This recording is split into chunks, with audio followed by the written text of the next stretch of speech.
నమస్తే, నేను ఇందు. Miss world పోటీలో భాగంగా ఇచ్చిన ట్రీట్లో రేవంత్ రెడ్డి గారు అండ్ నాగార్జున గారు ఇద్దరు పక్కపక్కనే కూర్చున్నట్టు తెలుస్తుంది. మరి ఇద్దరి మధ్య రాజీ కుదిరిందని చెప్తారా? మరి దీని గురించి మాట్లాడడానికి మనతో పాటు డాక్టర్ దుర్గా వడ్లమాని గారు ఇప్పుడు మనతో ఉన్నారు. నమస్తే మ్యామ్. మేడం, మరి చూసుకుంటే మిస్ వరల్డ్ పోటీలో భాగంగా ఇచ్చిన ట్రీట్లో నాగార్జున గారు అండ్ సీఎం రేవంత్ రెడ్డి గారు కూడా ఇద్దరు పక్కపక్కనే కూర్చున్నటువంటి విజువల్ నిన్న మనం చూసాం. అంటే ఇద్దరి మధ్య రాజీ కుదిరిందని చెప్పచ్చు అంటారా? ఏ విధంగా చూడొచ్చు అంటారు దీన్ని? ఇవన్నీ తాత్కాలికంగా ఉంటాయండి. ఇప్పుడు రాజకీయాలు, సినిమా మనం ఎన్నిసార్లు చెప్పుకున్నా కూడా ఇద్దరూ కలిసే ఉంటారు. అవును. సో ఎవరి అవసరాలు వాళ్ళకు ఉంటాయి. కొట్లాటలు వచ్చినప్పుడు కొట్లాడుకుంటారు. మీరు చెప్పినట్టుగా ఇట్లాగా ఆక్రమణలు జరిగినప్పుడు ప్రభుత్వ విధి వాటిని మళ్ళీ తిరిగి తీసుకోవటం, లేదు అక్రమ నిర్మాణాలు కూల్చేయటం అనేది ప్రభుత్వం తరఫున జరుగుతాయి. అవన్నీ కూడా జరగాలి కూడా. ఇప్పుడు మీరు సామాన్య మానవుడికి ఒకలాగా, ఒక సెలబ్రిటీ అనేసరికి ఇంకొకలా చూడకూడదు అనేది మనం ఈ విషయం ద్వారా మనకు అర్థమవుతుంది. ఓకే, అంటే రేవంత్ రెడ్డి గారు ఎవరైనా ఒకటే అనేది ఆయన హైడ్రాలో భాగంగా ఈ పనులు చేశారు. సో దాన్ని మనం ఎందుకు తప్పు పట్టాలి? ఇప్పుడు నాగార్జున ఒక హీరో అయి ఉండొచ్చు, నాగార్జున తండ్రి గారు ఒక పెద్ద హీరో అయి ఉండొచ్చు. అంటే మీరు హీరోలు అయితే అక్రమంగా కట్టేస్తారా? కట్టచ్చా? తప్పు కదా. మీరు ఇంకా బాధ్యతగా ఉండాలిగా. మీరు ఒక సినిమా హీరోగా ఉంటూ మీరు సినిమాల్లో నీతులు చెప్తారు, మీరు సినిమాల్లో న్యాయం గురించి మాట్లాడతారు, ప్రజలకి మీరు సందేశాలు ఇస్తారు. అది మీరు ఆచరణలో కూడా చూపించారు. ఎందుకు చెప్తున్నామంటే మీకు గుర్తుందో లేదు, ఇప్పుడు తమిళనాట విజయ్ ఉన్నారు కదా, హీరో విజయ్. అతను ఒక కారు ఇంపోర్ట్ చేసుకున్నారు. చేసుకున్నాక ఆ ఇంపోర్ట్ చేసుకున్న కారుకి ట్యాక్స్ కట్టాల. ఓకే, కట్టకుండా కోర్టుకు వెళ్ళారు. ఈరోజు రాజకీయాల్లోకి వచ్చాడు ఆయన. మరి తప్పు కదా. ఖచ్చితంగా ఎవరైనా కూడా. నేను అనేది అది, మీరు ఒక బాధ్యత గల నటుడు అనుకుంటే మీరు చేసే పనులు కూడా బాధ్యతగా చేయాలి. అంతేగాని నేను ఒక సెలబ్రిటీని కాబట్టి నన్ను ప్రశ్నిస్తారా అంటే ప్రశ్నిస్తారు. మీరు ప్రజలకి మీరు జవాబుదారీతనంగా ఉండాలి. మిమ్మల్ని వాళ్ళు ఒక హీరోగా మిమ్మల్ని ప్రజలు గుర్తించారు. మీరేం దిగిరాలా. మీరు ఒక హీరో కాబట్టి మీకు ప్రత్యేకంగా ఏమీ రూల్స్ రెగ్యులేషన్స్ ఉండవు. మీకోసం ఒక ప్రత్యేకంగా ప్రభుత్వం కూడా ప్యారలల్గా నడవదు. సామాన్య మానవుడికి ఏదో మీకు అది, మీరు సామాన్య స్థాయి నుంచే ఒక ఉన్నత స్థాయికి వెళ్ళారు. అందుకు కారణం ప్రజలు. ప్రజలు ఒక సినిమా చూసి మీ నటన మెచ్చుకున్నప్పుడే మీరు ఒక నటుడుగాను నటిగాను నిలుస్తారు. కాబట్టి ఖచ్చితంగా ఇందులో నాగార్జున తప్పు చేస్తుంటే రేవంత్ రెడ్డి గారు చేసింది 100% సరైంది. అయితే నిన్న ఈ ఏదైతే పేజెంట్ జరుగుతుందో మిస్ వరల్డ్ పేజెంట్, ఇందులో పక్కపక్కన కూర్చుంటారు, తప్పులేదు. ఆయన ఒక ముఖ్యమంత్రితో ఎవరికైనా కూడా పనులు ఉంటాయి. అసలు ఆ ఛాన్స్ ఎప్పుడు దొరుకుతుందా అని ఎవడైనా చూస్తాడు. సో నాగార్జునకి మరి అనుకోకుండా అనుకుని వచ్చిందో ఒక ఛాన్స్ వచ్చింది. So he will utilize that. అంత మాత్రాన ఆయన ఎన్ కన్వెన్షన్ కూల్చివేతలు ఆగిపోతాయి, లేకపోతే ఎన్ కన్వెన్షన్ మళ్ళీ కట్టుకోవడానికి వీలవుతుంది, ఇలాంటి ఊహాగానాలకైతే నేను తెరలేస్తుంది లేకపోతే తెర తీస్తారని నేను అనుకోవట్లా. ఓకే, తమ్ముడే ప్యాకెట్ ఖచ్చితంగా కదా. ఎక్కడైనా బావ కానీ వంగతోటలో బావ కాదట. ఆ రకంగా అంటే రేవంత్ రెడ్డి గారు కొన్ని పనులు చాలా చక్కగా చేస్తున్నారు. సరే, కొంతమందికి నచ్చుతాయి, నచ్చవు. అది ప్రతి ప్రభుత్వంలోనూ మంచి చెడు అనేది ఉంటుంది. అది చూసే పెర్సెప్షన్. ఇప్పుడు మీరు నాకు ఇష్టం అనుకోండి, మీరు తప్పు చేసినా కూడా సర్లే మన హిందూనే కదా, ఏమైందిలే, కాస్త చూడనట్టు ఉందాం అని అనుకోవటం తప్పు. ఎప్పుడు కూడా ఏదైనా ఇంట్లోంచి మొదలవ్వాలండి. నేను మీకు చెప్పే ముందు నా ఇంట్లో నేను సరిదిద్దుకున్నాక మీకు చేయాలి. సో రేవంత్ రెడ్డి గారు చేసింది నా దృష్టిలో అయితే కరెక్ట్ కదా. అవును. అందుకని ఇవాళ వాళ్ళిద్దరూ కలిసి ఆ పేజెంట్లో కూర్చున్నారు కాబట్టి వాళ్ళ మధ్య ఏమీ స్పర్ధలు ఉండవనో, లేదంటే ఆయన అక్రమ నిర్మాణాలకి ఈయన గ్రీన్ సిగ్నల్ ఇస్తారనో అనేది ఖచ్చితంగా ఉండదు నా దృష్టిలో అయితే. ఎందుకంటే నాగార్జున ఒక హీరో కావచ్చు, ఓకే, లెట్ ఇట్ బి. రకరకాలు ఉంటాయి. ఇప్పుడు ఏమండి, వీళ్ళు కొంతమంది నటులు కొన్ని పార్టీలకి ఫర్గా ఉంటారు, కొంతమంది నటులు ఇంకొన్ని పార్టీలకి ఫర్గా ఉంటారు. అది వాళ్ళ వ్యక్తిగతం. సరే నాకు ఆ పార్టీ ఇష్టం కదా అని నేను తప్పు చేస్తానని కాదు, నాకు ఆ పార్టీ నచ్చలేదు కాబట్టి నేను ఆ పార్టీని తిడతానని ఉండదు. లేదు, తప్పులు అనేవి పార్టీల పరంగానూ ఉండవు, వ్యక్తుల పరంగానూ ఉండవు.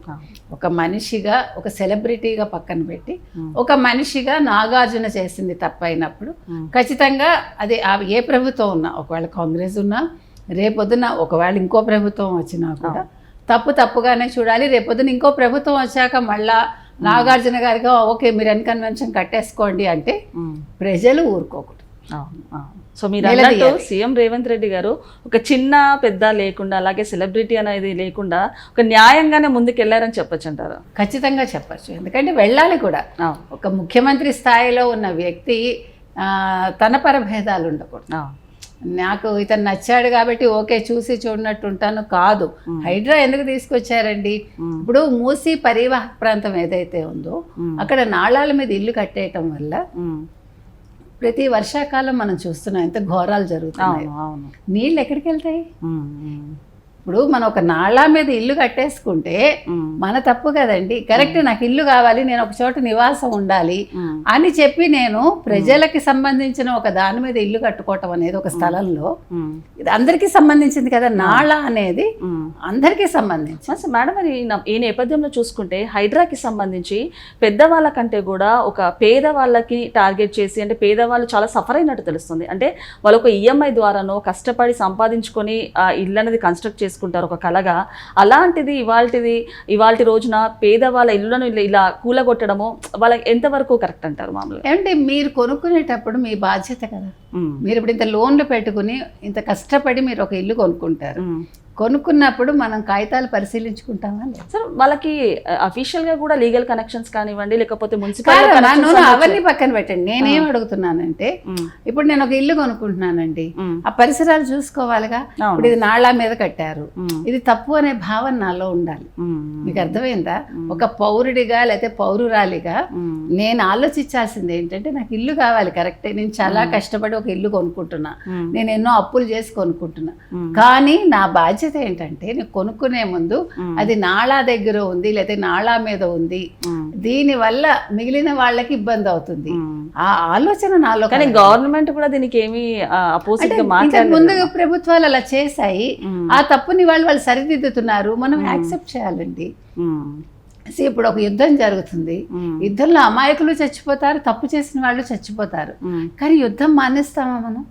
ఇప్పుడు మీ మీదకు ఒక ఉగ్రవాది దాడి చేస్తాడండి అనుకుందాం, మీ కుటుంబంలో ఎవరికో ఏదో జరుగుతుంది, అప్పుడు ఉగ్రవాదిని చంపుతాం కదా. ఖచ్చితంగా. కాకపోతే మేడం, ఈ సిచ్యువేషన్ లో చూసుకుంటే పేదవాళ్ళు ఎంతో కష్టపడి ఈఎంఐ కట్టుకొని చేసుకున్నారు.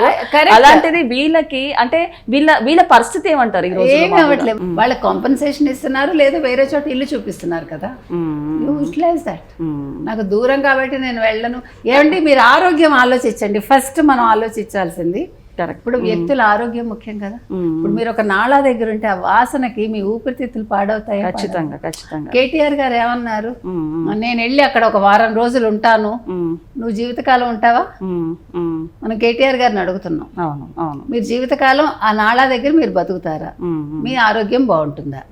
మీరు ఉండగలరా? అంతకు ముందు ప్రభుత్వం అయితే చర్యలు తీసుకోలేదు మేడం, ఇప్పుడు ప్రభుత్వం చర్యలు తీసుకుంటుంది. అంటే ఇప్పుడు వీళ్ళు ఎలాంటి పరిస్థితులు ఎదుర్కోబోతున్నారంటారు ఈ పేద ప్రజలు? ఏమంటే పేద ప్రజలు ధనికులు కాదండి. ఇప్పుడు నాగార్జునది కన్వెన్షన్ కొట్టించేశారు, అవును అవును, వి యాక్సెప్టెడ్ దట్. అలాగే వీళ్ళకి వేరే చోట చూపించినప్పుడు వాళ్ళు యూటిలైజ్ చేసుకుంటారు. అంటే వాళ్ళు ₹1,00,00,000 పెట్టి కొనుక్కున్న ఇల్లుని మేడం ఒక డబుల్ బెడ్రూమ్ తోటి వాళ్ళు సరిపెట్టడం అలాగా నేను I cannot say, I cannot judge అండి, బట్ ఇట్స్ మై రెస్పాన్సిబిలిటీ. ఒక పౌరురాలిగా ఈవెన్ నేను ఆ పొజిషన్ లో ఉన్నా కూడా I have to accept that. According to government మనం వెళ్ళాలి. ఎందుకంటే ప్రభుత్వం అనేది ఉన్నది మన మంచి చెడు చూడడానికి. వాళ్ళు చెడు చేస్తే మనం నిలదీయాలి, కానీ వాళ్ళు మంచి చేసినప్పుడు మనం దానికి చేయూతనివ్వాలనేది నా ఉద్దేశం. అంటే కొన్ని మంచి జరిగేటప్పుడు కొన్ని చెడు జరుగుతాయి, కొన్ని నష్టాలు వస్తాయి మనకి.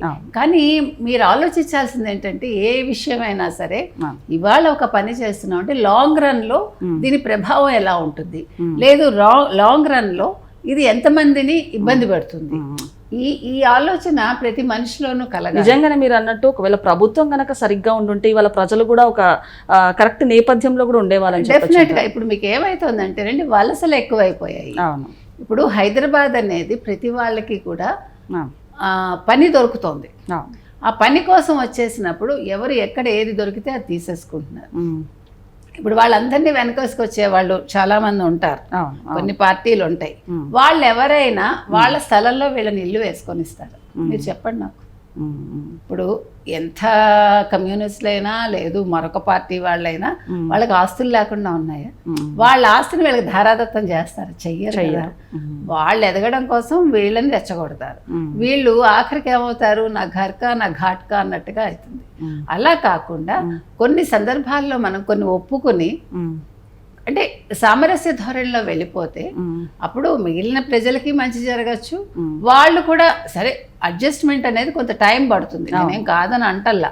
మనం ఒక చోట నుంచి ఇంకో చోటకి వెళ్ళినప్పుడు చాలా కష్టం. ఇప్పుడు ట్రాన్స్ఫర్ ఉద్యోగాలు ఉంటాయండి, సడన్ గా ట్రాన్స్ఫర్ చేస్తారు. ఒక మధ్య సంవత్సరాల్లో మనకి ట్రాన్స్ఫర్ అయిపోతుంది. పిల్లలు ఎంత ఇబ్బంది పడతారు తెలుసా? అంటే ఇవన్నీ ప్రాక్టికల్గా మేము అనుభవించిన వాళ్ళం కాబట్టి ఉంటాయి. కానీ ఒక పౌరుడిగా మనం అంటే సామాజిక బాధ్యతతో ఉండాలని నేను అంట. కాబట్టి మీరు ఎటు నుంచి ఎటు వచ్చినా ఇవాళ రేవంత్ రెడ్డి నాగార్జున కలిసి కూర్చున్నంత మాత్రాన ఆ సమస్యకి ఏం పరిష్కారం వచ్చినట్టు కాదు, లేకపోతే ఏదో నాగార్జున ఎన్ కన్వెన్షన్ మళ్ళీ కట్టుకుంటారని కాదు. రేవంత్ రెడ్డి ఏం చేయాలో అదే చేస్తున్నారు. రేవంత్ రెడ్డి గట్టివాడని అందరికీ తెలుసు. కాబట్టి ఇదంతా కూడా ఇప్పుడు సినిమా వాళ్ళు తిట్టుకున్నా కొట్టుకున్నా ప్రభుత్వంతో మమేకం అవుతారు. అలాగే ప్రభుత్వం కూడా సినిమా వాళ్ళకి ఏం చేయాలో రాయితీలు ఇవ్వాలంటే ఇస్తోంది. కాబట్టి కొన్ని కిలామిటీస్ వచ్చినప్పుడు అప్పుడు కూడా సినిమా రంగం ఎప్పుడు కూడా ముందుండేది గతంలో కూడా. కాబట్టి ఇవన్నీ సాధారణంగా జరుగుతాయండి. మనం ఒక చిన్న ఇన్సిడెంట్ని పట్టుకుని దాని మీద మనం ఎక్కువ డ్రాగ్ చేయాల్సిన పని లేదు అనేది నా ఉద్దేశం. సో మేడం, ఇది హైడ్రాగ్ వచ్చేసి కాంగ్రెస్ ప్రభుత్వానికి ప్లస్ అంటారా మైనస్ అంటారా? ఏంటి, కొన్ని మంచి పనులు చేసేటప్పుడు ఫస్ట్ నెగిటివిటీ చాలా ఉంటుంది, కాకపోతే దాన్ని బేర్ చేయాలి. బేర్ చేసి మీరు ముందుకెళ్తే ఇవాళ మీకు చెడు అనిపించింది రేపు మంచి అవుతుంది. ఎప్పుడైతే మీరు వర్షాకాలం, నేను మీకు గుర్తుందో లేదో ఒకసారి బాగా భారీ వర్షాలు పడినప్పుడు తిలక్ నగర్ అంబర్పేటలో ఒక మహిళ, ఆవిడ బ్యాంక్ ఎంప్లాయీ, దుర్గా ఆవిడ పేరు నాకు బాగా గుర్తు. ఆవిడట ఎవరో నాళా మూత తీసేశారు. మీకు అర్థమైందా? ఇంట్లోకి నీళ్ళు వస్తుందని నాళా మూత తీసేశారండి. ఇక్కడ మీరు ఎవరిని తిడతారు ఇప్పుడు నాకు చెప్పండి ఈ విషయంలో? అప్పుడు ఏం జరిగింది, ఆ స్కూటర్ ఆగిపోయింది. అయింది రోజు వెళ్లే దారిలో కాకుండా షార్ట్ కట్ తీసుకున్నాడు ఆయన చే నెంబర్ దగ్గర. తీసుకున్నప్పుడు ఏమైంది, ఆ నాళా మూత తీశారు. ఆవిడ బండి ఆగిపోయినప్పుడు ఆవిడ కిందకి దిగిందండి, కరెక్ట్ గా హోల్లో పడిపోయింది. డైరెక్ట్ గా హోల్లో పడిపోయింది. పడిపోయి 3 రోజులు ఏమో పట్టింది. ఆవిడ శవం ఎక్కడో తేలింది. దీన్ని ఎవరిని మీరు బ్లేమ్ చేస్తారు? అంటే మనందరిది బాధ్యత కదా, పౌరులందరిది బాధ్యత కదా. అంటే ఇప్పుడు అతను బతకడం కోసం నాళా మూత తీశాడు, అతన్ని తప్పు పడతారా? లేదు నాళాల మీద ఇల్లు కట్టుకున్న వాళ్ళని తప్పు పడతారా? ఇవన్నీ ప్రాక్టికల్గా ఆలోచించినప్పుడు మనం వీటిని జడ్జి చేయటం చాలా కష్టం. అందుకనే ప్రతిదానికి కూడా జడ్జిమెంట్ అంత తొందరగా ఇవ్వలేం మనం. కాబట్టి ఇవాళ మనం తప్పొప్పులు మనం చెప్పట్ల, కాకపోతే హైడ్రా విధానం మంచిది. దాన్ని ఏ రకంగా ఇంప్లిమెంట్ చేస్తారు, ఎట్లా ముందుకెళ్తారు అనేది ప్రభుత్వం ఆలోచించుకుని ముందుకెళ్ళాలి. ఇప్పుడు నెగిటివిటీ వచ్చేసింది, మన తిడతారు ప్రజలు అనుకుంటే తిడతారండి. ప్రజలు ఏంటంటే వాళ్ళు ఏది కూడా షార్ట్ టర్మ్ చూసుకుంటారు, లాంగ్ టర్మ్ ఫలితాలు ఎవరికి ఇప్పుడు అక్కర్లే, ఓపికలు లేవు మనకి. కాబట్టి ఇవన్నీ జరుగుతాయి, కానీ వీళ్ళు ధైర్యంగా ముందుకెళ్ళాలని నేను రేవంత్ రెడ్డి ప్రభుత్వానికి అయితే చెప్తున్నాను. ఓకే మేడం, నమస్తే.